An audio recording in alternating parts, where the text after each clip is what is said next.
என்ன பண்ணிட்டு இருக்கீங்க? புளித்தொக்கு ரெடி பண்ணிட்டு இருக்கேன். புளித்தொக்கு ஆர்டர் வந்திருக்கு. நேற்று ரெடி பண்ண முடியல. நேற்று கருவேப்பிலை தொக்கும் தக்காளி தொக்கும் ரெடி பண்ண டைம் வந்துச்சு. அதனால இன்னைக்கு புளித்தொக்கு பருப்பு இட்லி பொடிக்கு பேக் பண்ணி வச்சுருக்கேன். அரைக்க போனோம். பிராண்ட தொக்குக்கு வாங்கிட்டு வந்து வச்சாச்சு. அது இன்னும் க்ளீன் பண்ணல. பூண்டு தொக்குக்கு பூண்டு உரிச்சிட்டு இருக்கேன்.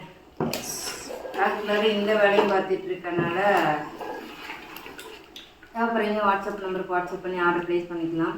இது எல்லாமே இருக்கும். நீங்கள் சாதம் மட்டும் வடித்து நீங்கள் அப்படியே இதை ஒரு 2 ஸ்பூன் போட்டு எவ்வளோ சாப்பாடு போடுறீங்களோ அவ்வளோக்கு இதை அள்ளி போட்டு நீங்கள் கிளறி நீங்கள் லஞ்ச் பாக்ஸ் கொடுத்து வீட்டுக்குலாம் குழந்தைங்களுக்குலாம் ரொம்ப யூஸ்ஃபுல்லாக இருக்கும். தேவைப்படுறீங்க ஸ்க்ரீனில் தர வாட்ஸ்அப் நம்பருக்கு வாட்ஸ்அப் பண்ணுங்கள்.